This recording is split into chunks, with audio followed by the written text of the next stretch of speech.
नमस्कार, आप देख रहे हैं यूपी दर्पण न्यूज़ 24। यूपी दर्पण न्यूज़ 24 में आप सभी दर्शकों का स्वागत है। आज के मुख्य समाचार।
परीक्षाओं का दौर लगभग प्रारंभ हो चुका है और परीक्षाओं के संबंध में कुछ ऐसे सरल शब्दों के आप बताइए जो छात्रों के लिए उनके उत्तीर्ण परीक्षाओं में सहज हो। नमस्कार। अरविंद सिंह चौहान, प्रधानाचार्य, Pandit Deendayal Upadhyay inter college CBSE board Lakhimpur Kheri, आप सभी का एवं नगरवासियों का स्वागत। सभी छात्रों को भी परीक्षा के निमित्त एडवांस में बधाई। और परीक्षा को ध्यान में रखते हुए बच्चे इस बात को ध्यान में रखें कि परीक्षा को बहुत कॉन्फिडेंस के साथ में और बहुत सरलता के साथ में दें, लेकिन चैलेंज मान करके दें। जैसे कि हमारे प्लेयर्स होते हैं, मैदान में उतरते हैं तो फुल कॉन्फिडेंस उनमें दिखाई देता है।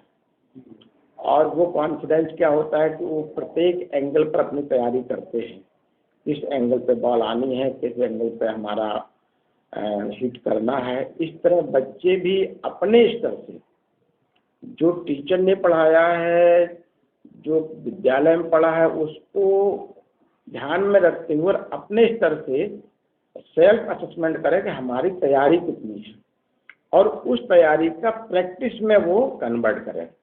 क्योंकि बच्चे 3 घंटे बैठ करके यदि तैयारी कर लेते हैं, पेपर की तैयारी कर लेते हैं, तो अच्छा एक उनका कॉन्फिडेंस डेवलप होता है कि हम पेपर दे सकते हैं। और मैंने 80 नंबर या 100 नंबर के पेपर में 3 घंटे में अभी मैंने इतने नंबर का पेपर तैयार कर लिया है।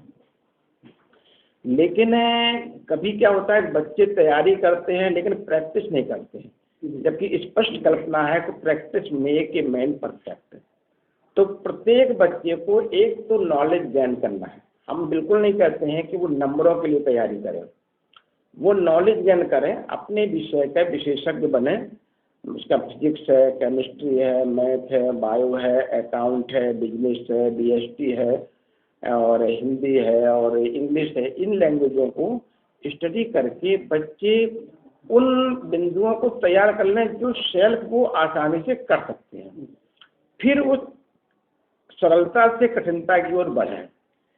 और इन ऑफ द टाइमिंग तक वो देखें कि हम कितने नंबर का पेपर सॉल्व कर लेते हैं। ये एक परीक्षा की तैयारी का एक प्राथमिक विषय है कि हम ऐसे तैयारी कर सकते हैं। और इसमें टाइम मैनेजमेंट मस्ट कंपल्सरी। अभी से यदि बच्चा चाहे तो घर का, स्कूल का और पेपर सॉल्विंग का टाइम को मैनेजमेंट करके और अपना वो निखार ला सकता है। क्योंकि ये दिसंबर 10 हो गया है, तो अब इसके बाद प्रैक्टिकल 15 दिन लगभग लग जाएगा और 15 के बाद परीक्षा भी शुरू हो रही हैं। तो हमें लगता है कि जनवरी में 25 दिन और फरवरी में 9 दिन, ये कुल मिलाकर के इतने दिन बच्चे को बच रहे हैं। मतलब 1 महीने से कम का समय है। मैंने बच्चों से बात किया कितना है, तो एक बच्चे ने कहा 85 डेज है, एक ने कहा 60 डेज है। तो कुछ बच्चों का देखा है कि बड़ा नपा तुला तैयारी है। वो डेज क्या, वो घंटे को भी कन्वर्ट करते हैं। एक ये है कि सभी बच्चों में समानता, वो एक सवाल रहता है कि सर हम आगे का याद करते हैं, पीछे का भूल जाते हैं, इसका लॉजिक क्या है? देखिए, उसमें प्रैक्टिस की कहीं ना कहीं कमी रहती है और एकाग्रता की कमी रहती है। देखिए, हम आप सब लोग जब पढ़ते पढ़ाते थे तो शाम को याद करते थे, सुबह फिर उसको दोहराते थे। अब क्या है कि जो पढ़ने की पद्धति है कि जब टीचर पढ़ाने वाला टॉपिक है तो बच्चे को उसे पहले पढ़ के आना चाहिए। तो वो सिद्धांत में इस समय नहीं है। और फिर टीचर ने पढ़ाया तो होमवर्क में उसको कंप्लीट करना चाहिए और इसके बाद फिर उसको लर्निंग के लिए दिया। तो ऐसे 4 राउंड हो जाते थे हम लोगों के। अब क्या है कि हम ऑनलाइन भी पढ़ लेते हैं, ऑफलाइन भी पढ़ लेते हैं। तो वो सिस्टमेटिक है, जैसे टाइम मैनेजमेंट ने कहा, वो सिस्टमेटिक प्रक्रिया अपनानी पड़ेगी। क्योंकि जब दैनिक जीवन में हम सिस्टमेटिक रहते हैं, सुबह से शाम का हमारा जो योजना रहती है, ऐसे ही पठन पाठन की योजना भी प्रत्येक बच्चा, प्रत्येक भैया बहन बनाएंगे तो हम इस प्रकार का विश्वास दिलाते हैं कि वो अपने परीक्षा में नहीं, अपने लक्ष्य में सफल हो जाएंगे। आज भैया वंश आया था, तो अभी उसका एनडीए में सिलेक्शन हुआ है, 2023 बैच का है। अच्छा। पढ़ने में मीडियम स्टूडेंट था, लेकिन पढ़ता था और उसने टाइम मैनेजमेंट करके आज ही सशस्त्र झंडा दिवस में वो आया। तो कई बच्चे जानते थे, मुझे खुशी कि मेरी पिछले साल के बैच का बच्चा है। तो इस बात पर गौरव भी होना चाहिए विद्यालय को और छात्रों को। मैंने छात्रों से मिलवाया भी और इसमें केवल एक बड़ा ही विषय है कि इंटरेक्शन पेरेंट्स और टीचर और स्टूडेंट, बिटवीन स्टूडेंट यदि पेरेंट्स और टीचर के बीच में रहता है तो उसका विकास अपने आप होगा। कहीं पर लैप्स होता है तो विकास रुकता है, इसको भी ध्यान रखना पड़ेगा। और दोनों की मॉनिटरिंग चाहिए और बच्चे को सेल्फ प्रोग्रेस करनी पड़ेगी। क्योंकि बहुत सारे बच्चे हैं जो अपनी बड़ी टाइम टेबल से, और आज ये भी विषय आया कि सर कुछ हमको रिवीजन के लिए भी समय दिया जाए। तो हमने कहा कि स्कूल टाइम पीरियड में मैं उसको भी दूंगा, मेरा सब्जेक्ट टीचर बैठेगा, कोई प्रॉब्लम होती है तो आप उसको सॉल्व कराएंगे। तो बच्चों को, और दूसरा क्या है कि बच्चों के साथ में इंटरेक्शन बहुत ज़रूरी है। बच्चा हर बात अपनी आपसे पूछने की हिम्मत जुटा पाएगा। आजकल ये बातें खत्म हो गई हैं, अपनापन में कहीं कमी महसूस होती है, और अपनापन रहेगा तो बच्चे का विकास पक्का होगा, ऐसा मुझे लगता है। सर, एक सवाल हो रहा है, क्या आपको अपने बच्चों को, स्कूल के जो विद्यार्थी हैं, इनको वेलनेस का भी कोई, जैसे अभी आपने बताया टाइम मैनेजमेंट या मनी मैनेजमेंट या हाउ टू डू बिजनेस, इस तरह से भी कुछ शिक्षित करते हैं? हाँ जी, मैं बच्चों को टाइम मैनेजमेंट के लिए, देखिए हमारे यहाँ से एक बच्चा गया है कि माई एकेडमिक स्टेटस मेरा क्या है, सभी बच्चों ने भर के दिया है और मैंने अपना भरा है कि बच्चे कितने दिन आपको अक्टूबर में, कितने नवंबर में, कितने दिन आपको ये है। ऐसी हमारी प्लानिंग बुक है कि कब हमको बच्चों से कब बात करना है।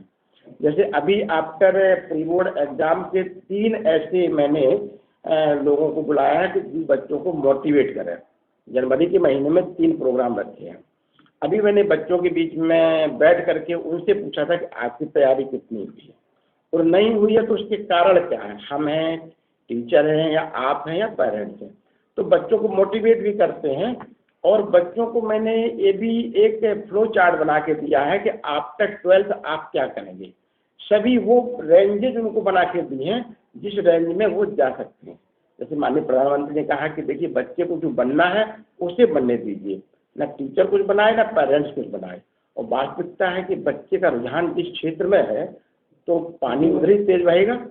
तो उसको मैंने वो फ्लोचार्ट बना दिया है कि आपका फ्यूचर गाइडेंस क्या है और कैसे आप तैयारी करेंगे, जो क्षेत्र चुनना है उसे आप चुन सकते हैं।